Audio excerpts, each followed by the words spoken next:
Olá, já estamos de volta com o programa Viver Bem e agora nós iremos falar sobre as doenças que vêm da mente com o Dr. Carlos Scardovelli. Doutor, seja bem-vindo, tudo bem? Obrigado. Doutor, precisa ser tratado, não é mesmo? Sim, a doença da mente, a gente tem que dar muita importância. Além de ela levar doenças do corpo, ela gera um sofrimento igual à doença do corpo. Né? E às vezes até mais, é um sofrimento muito grande para a pessoa e que muitas vezes não é valorizado. Doutor, uma mente sã é o corpo sã? A maior parte das vezes sim. Lógico que existem doenças no corpo que não vêm de nenhum transtorno mental.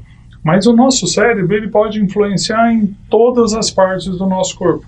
Exemplo, eu posso ter uma doença pulmonar, eu posso ter rinite, eu posso ter falta de ar, eu posso ter uma doença cardíaca, né, eu posso ter pressão alta, eu posso infartar, tudo provocado pela minha mente. Eu posso ter doenças gástricas, eu posso ter cólon irritável, refluxo gastroesofágico.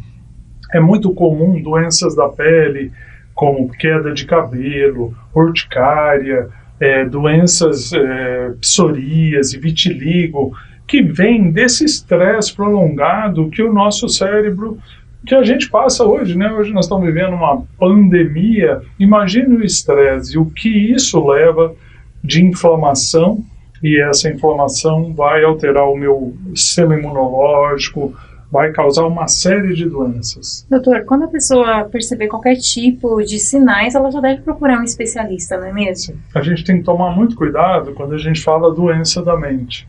Né? A gente tem que sempre deixar para dizer doença da mente quando a gente investiga tudo, né, e não acha nenhum outro fator causando a doença, né? Porque tem muitas doenças que são muito perigosas e a gente nunca deve começar com esse diagnóstico, sua doença é da mente, porque fica aquela coisa assim, o doutor já vai dizer que é tudo da minha cabeça.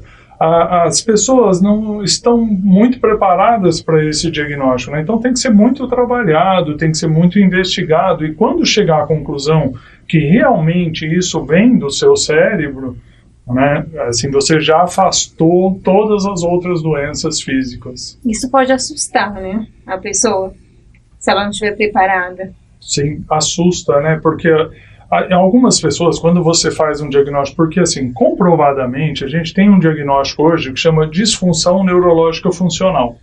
Então, assim, sabe-se que esses sintomas vêm de uma alteração cerebral. Ninguém quer ter esses sintomas. Ele vem sem a pessoa querer aquilo, né? E muitas vezes, pejorativamente, né, o marido, a esposa, fala assim, isso é coisa da sua cabeça, isso é coisa, como se fosse uma frescura, e não é um sofrimento que a pessoa não quer ter, né? Então a gente tem pessoas que ficam paralisadas, né, por conta desse distúrbio neurológico funcional, e você tem que tomar muito cuidado de dar esse diagnóstico. Muitas vezes, quando você dá o diagnóstico de maneira correta, a pessoa sente um alívio. Porque tem dois aspectos que são importantes. Você fazer a pessoa entender a doença, o que está acontecendo para ter esses sintomas, e como as pessoas que estão em volta vão entender essa doença, né? Porque a nossa medicina ela é baseada em sinais e sintomas e doença física. Mas a gente não é treinado para fazer esse diagnóstico de doença que vem de um transtorno da mente. Doutor, nós temos que ter bastante cuidado com as nossas emoções. Sim, é lógico que a gente tem uma busca pela felicidade, né? Mas isso nem sempre é possível, né? Então a gente tem muito baixa capacidade de frustração. A gente se frustra porque a gente espera que tudo dê certo. A gente tem que ser mais resiliente, né? A gente tem que aceitar que a vida ela vai ser muita frustração e poucos momentos de felicidade. Então tem que aproveitar. Tem que aproveitar os momentos de felicidade. Mas a gente tem que saber que a gente produz mais quando a gente está mais triste do que quando a gente está alegre. As emoções, elas fazem com que a gente pense menos, né? Então, assim, isso é usado às vezes pelas pessoas, né, gerar uma emoção forte sobre algum fato para que as pessoas não pensem. Então, assim, quando a gente está muito emocionado, é por isso que a pessoa que está depressiva, ela perde a vontade, ela não tem capacidade de raciocinar e de ver que ela tem condições de mudar aquilo. É por isso que o estresse, ele acaba adoecendo o corpo, né, doutor? Exatamente. Tem vários trabalhos, que até uma teoria recente, que se cria um processo inflamatório no cérebro, e que essa inflamação causada por fatores psicossociais, então assim, abusos, alterações no trabalho, né? Então assim, esse estresse que a gente está vivendo no momento, eles causam uma inflamação que podem desencadear uma doença física, né? Então a gente tem aquela série de doenças físicas e mesmo as doenças mentais. Então a gente tem as pessoas que sofrem desse estresse psicossocial, elas criam um processo inflamatório. Então se a gente vê a pessoa cria um processo de ansiedade para depois vir uma depressão, né? Então isso é uma teoria muito aceita hoje como sendo um dos fatores que causam depressão. Mas além desses, a pessoa pode convulsionar, a pessoa pode tremer, a gente chama de fatores positivos. E fatores negativos, que é o quadro depressivo, né, que a pessoa pode ter perda de movimento, perda de sensibilidade. Então você vê assim, que as doenças que vêm do nosso cérebro, elas podem causar tudo. Elas podem facilitar a pessoa ter um tumor, um câncer, porque ela deprime o nosso sistema imunológico. A gente vê muito, por exemplo, pessoas que têm herpes na boca, fiquei lá muito emocionado, caiu minha imunidade, já apareceu aquela bolinha, né? Então assim, a gente sabe o corpo fala. A gente está vivendo um momento que a gente precisa ter muita calma e ter o sistema imune de maneira adequada, né? E o que a gente faz? A gente fica estressado, o sistema imune cai, a gente fica muito mais sensível ao ataque viral. Doutor, então o que a pessoa deve fazer? Ela deve fazer uma atividade física, ter uma boa alimentação? O que a pessoa precisa fazer para não cair nessa? Eu considero que a gente tem 3 pilares para a saúde. Eu não. Muitos trabalhos mostram Sim. isso. Que é bom sono, né? Então, assim, a pessoa que dorme bem tem memória boa, tem uma recuperação. A limpeza do nosso cérebro é feita durante o sono, a fase 3 do sono. Uma boa alimentação. Né? Então a gente se alimentar bem, você vai dar energia, você vai dar aquilo que o cérebro precisa. E a atividade física. A gente sabe que os neurônios, eles se formam, né? Antes a gente acreditava assim, eu nasci com 5 bilhões de neurônios, não vai nascer mais nenhum, né? E a gente sabe que hoje nasce. Então se eu estimulo o meu cérebro com atividade física e com atividade intelectual, atividade intelectual prolonga a vida do neurônio. A atividade física aumenta a produção de neurônios, principalmente no hipocampo. Então eu posso fazer isso e isso, né? Então é importante eu ter uma boa alimentação, atividade física, dormir bem e atividade intelectual.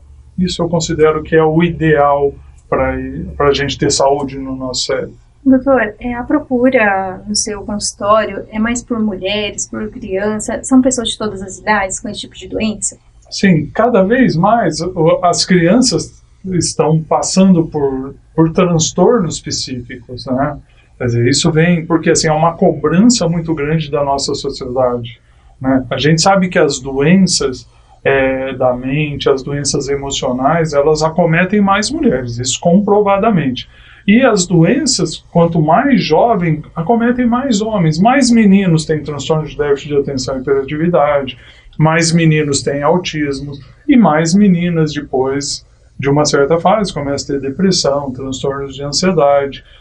E essas alterações, a gente busca, mas o que leva a isso, né? Alguns trabalhos mostraram que a pessoa realmente tem uma deformação, tem uma atrofia numa área do cérebro, né, que é a ínsula anterior, uma área que fica nessa região, que ela tem uma atrofia.